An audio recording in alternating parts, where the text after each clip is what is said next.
Hi, welcome to my channel. I'm Steve Down. This is my guitar. We are in a series looking at John Scofield's Hottentot.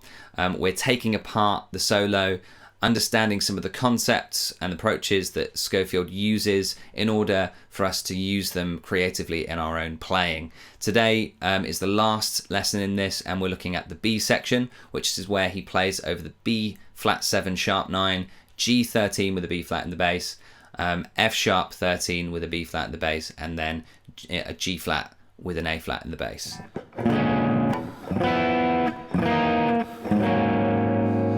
Before we get into it, thanks to all of my patrons who support me. This really helps with me being able to go forward and make more videos to help you guys.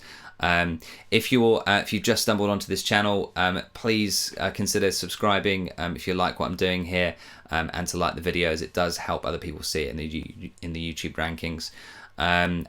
Also, if you feel like supporting me, but you don't want to go and do a Patreon subscription, then there's a link to buy me a coffee in the show notes below.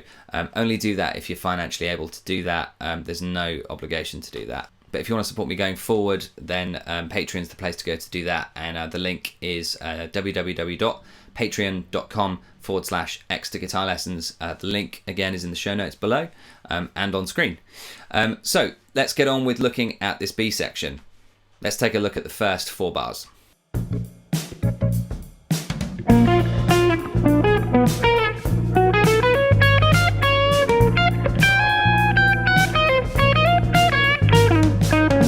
Within this B section, we're going to look at 3 ways that Scofield plays outside ideas over the top of these chords. So if you're new to jazz, then the term playing outside might be new to you. Essentially what it means is to play something that's kind of surprising or tense, that goes away from the main tonality, and then that's done with the express purpose of resolving it back in effectively. This can be done in logical or illogical ways. The listener's reaction to it does depend on who the listener is, but the vast majority of people really enjoy it when you do resolve it. But there are some players that don't resolve the outside stuff at all. We're just looking at stuff that does resolve here, though. Whether the listener likes it resolved or not, all listeners really do enjoy the liminal space of tension within the actual outside idea. So that's just something to think about. So we're looking at a few different ways of playing outside. The first one is using a scalic approach, and that includes playing linear lines, but also includes playing the scale in intervals. And then we're looking at an arpeggiaic approach, so using arpeggios to play altered sounds that are outside. And then we're also going to look at something called sidestepping, or side-slipping sometimes as well, it's known as. So within the clip that I just played you from the solo, the first 4 bars, we actually see 2 of those 3 ideas for playing outside. So the first thing that he does is he takes a G diminished scale, so and he actually plays it in 3 separate intervals. So he plays a 6th, a 5th, and a 7th over the top of it. Intervals are really good for adding into your solos because of those wide gaps in between the notes. If you don't know what an interval is, then it's just the space between 2 notes. So here Scofield is taking the scale, the diminished scale, starting on B flat, and then he's playing an F, and the F is 6 notes away from this in the scale. So 1, 2, 3, 4, 5, 6, and then equally he's doing that with the 5th and with the 7th as well. Obviously, if you're used to playing intervals in your major scale and 6ths in your major scale, this obviously isn't going to sound anything like that. So just be aware that your ear is going to have to acclimatise to that. So it might be worth playing the scale up and down a few times. So here's an exercise for practicing playing 6ths using a diminished scale so that you can get them into your own solos.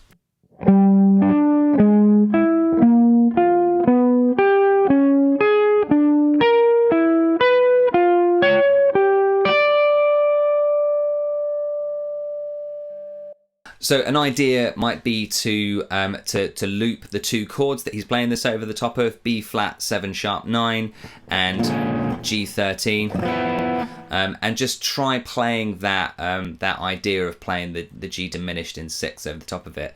It should be noted that don't feel like you have to kind of like touch each chord with a different approach. Scofield's not doing that. Over the top of those 2 chords, he's got one approach, which is that G diminished scale. And the reason why he's using that is because as an outside approach, the way that this is outside is that he's got within that scale, within that diminished scale, he's got the flat 9, the sharp 9, the sharp 4, and also the flat 7 in there as well in relation to the G. So it is super outside over the top of it. And when he's playing those intervals here, he's getting the flat 3rd there, or the sharp 9, and the flat 7, and then the 5th and the flat 9, and then here he's exploiting a semitone interval, that major 7 there, and so that gives you that really outside sound. So in the next bar, he plays this line. And this is him using, I mean, it could be seen as an F diminished scale.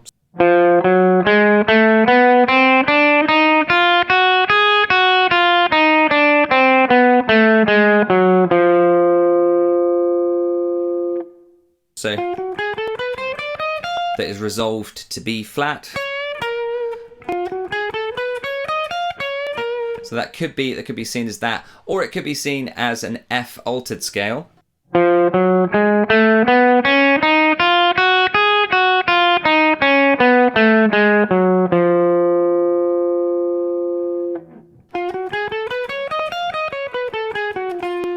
Either way, he's using a scalic approach to create some outside sounds. Again, with both scales, we've got that flat 9 and sharp 9, and also sharp 4 in there as well, creating those outside sounds that are going to help us to resolve quite effectively to B flat minor, and that's what he does. Resolving it right back onto the B flat there. So it's just good to practice trying to do that. What Scofield is doing here, if you notice, is that he's not actually referencing the chord that is being played underneath, which is the G flat 13 and also the G flat with an A flat in the bass. He's not referencing those at all.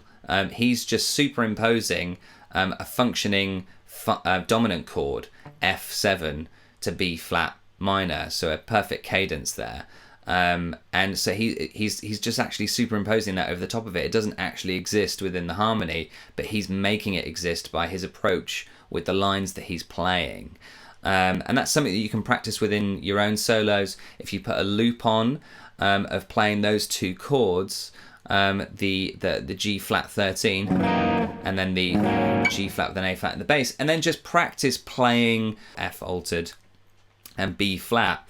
So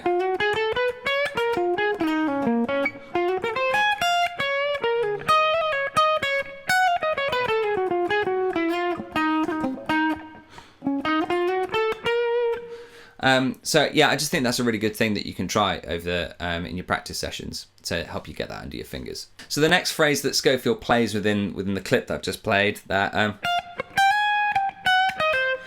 here he's playing some more outside ideas using an arpeggiatic approach though this time, so the second of the three approaches that we're looking at.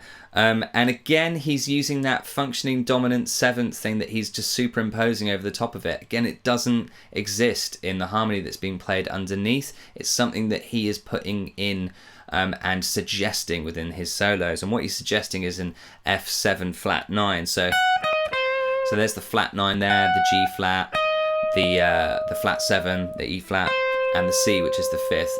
Yeah, the F isn't there, but it's very clear that that's what he's doing. And then again, resolving it very clearly to B flat.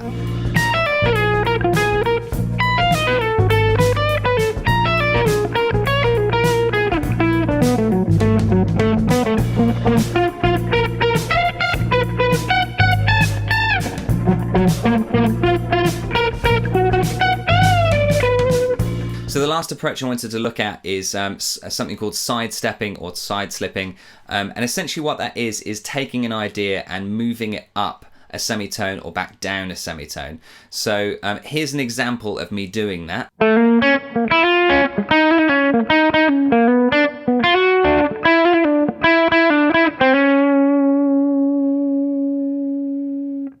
And what you can see here is that I'm using B flat blues scale, so, and then I'm sliding it up a semitone to B minor pentatonic or B blues scale, and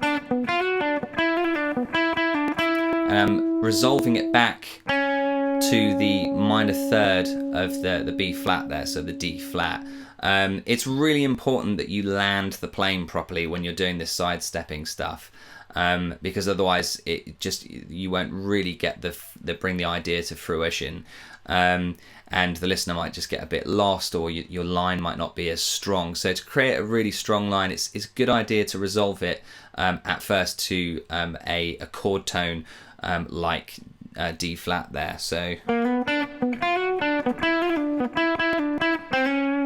So what Scofield's doing when he's using side stepping or side slipping is with this whole tone scale idea.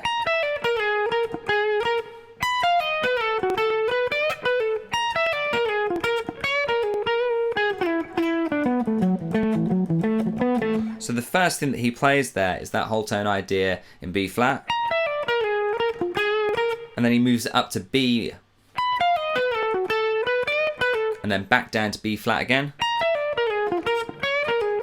And with those three parts there, he's playing the same idea, the same kind of shape of the line, and also rhythmically the same. He still does some kind of sidestepping thing, but harmonically at the end.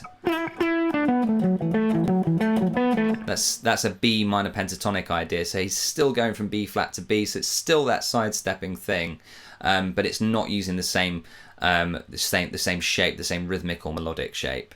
But you don't necessarily have to do that. It can be slightly more of a looser motif, like Scofield's using here. You don't have to use the exact same shape, the exact same idea, just up a semitone. You can just use a new idea, but from a semitone above. Equally, you could do it a semitone below as well. But the idea is just that you're moving up, creating some tension because you're moving a semitone out of the harmony that you were in to begin with, and then you resolve it back to the harmony again. He does it again after this, and he's using some arpeggio ideas, going from B flat to B.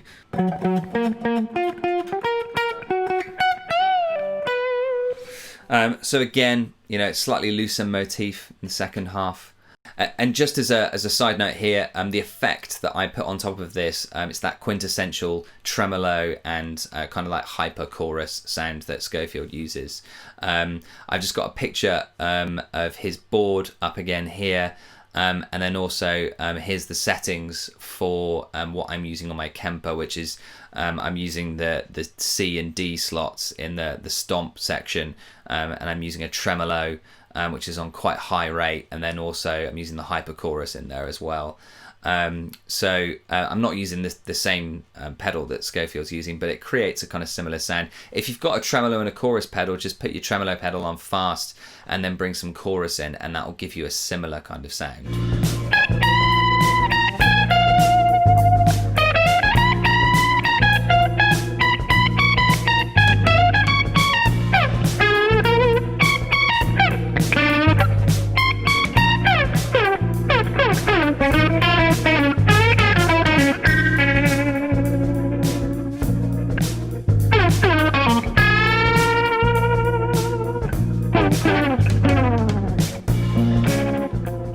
So the last thing I wanted to talk about is that at the very end, he's using all of these kind of descending kind of ideas all the way down the fretboard. Again, this is another kind of like quintessential Scofield idea that he does, something that Metheny uses as well.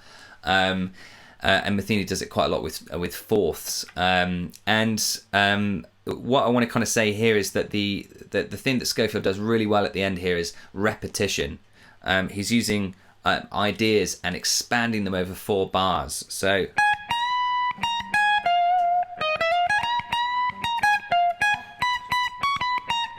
that idea, that da da da da da, sorry about my singing, but that idea there, he expands out, repeats and develops, and then he does it again with another idea.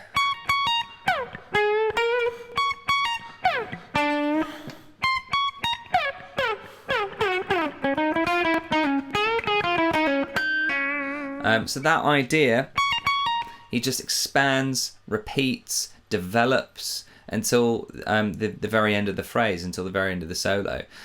So I think just try and have some patience with your ideas. Try not to kind of be too quick to and eager to go on to another idea. People don't get that bored that easy with one idea. People really like repetition in solos. That's why, you know, most of the most famous solos have got an awful lot of repetition with them. So do try expanding your idea, being patient with your idea, and trying to develop it as much as possible. Try, if you're beginner to this, try taking the idea and just adding a little bit to it. On the repeat. I mean, I mentioned last time the analogy of kind of creating a garden. You don't throw all your flowers and plants and trees in all at once. You kind of do it gradually. Otherwise, you end up with a mess. Or you certainly would in my garden anyway. So try that with your own ideas. So what are our takeaways? So the takeaway, the first thing is to use a scalic approach. Use some diminished scales. Or altered scales to create some outside sounds, because they've got those outside notes, the flat 9, the sharp 9, the sharp 4, flat 7, and then try resolving that back in. We can use ideas, we can use devices like Scofield did with intervals, using sixths, sevenths, fifths, and use those ideas to carry your idea forwards. The second takeaway is to try using arpeggios, a functioning dominance, and try superimposing functioning dominance over the top of the tonality. So in this occasion, the tonality is B flat minor. So Scofield's trying to superimpose F7 over the top of it, which is the functioning dominant. The third idea is to use sidestepping or side slipping, where you take your idea, you move it up a semitone, and then back down again. Equally, you could move it down a semitone and then back up again. But the idea is essentially you're just stepping to the side and then back again. And then the final takeaway is just, as we've seen all the way throughout this solo, is repetition, repetition, repetition. So Scofield is a master of it. Do listen to his solos, try listening to his other stuff as well, and just see how much he values repetition within his solos in order to be able to carry his ideas and develop his ideas. So thanks for watching. If you got this far, again, if you want to support me, then Patreon is the place to go to do that. Link is on the screen and also in the show notes. If you just want to do a one-time support, then there's a link to buy me a coffee below in the show notes as well. Don't forget to like and subscribe if you really want to see what I'm doing here and you want to see more. Again, thanks for watching. Thanks to all my patrons for supporting, and this is the end of this series. I'm going to be going into planning and looking at the next series, But yeah, do stick around as I'm trying to do weekly videos on this channel.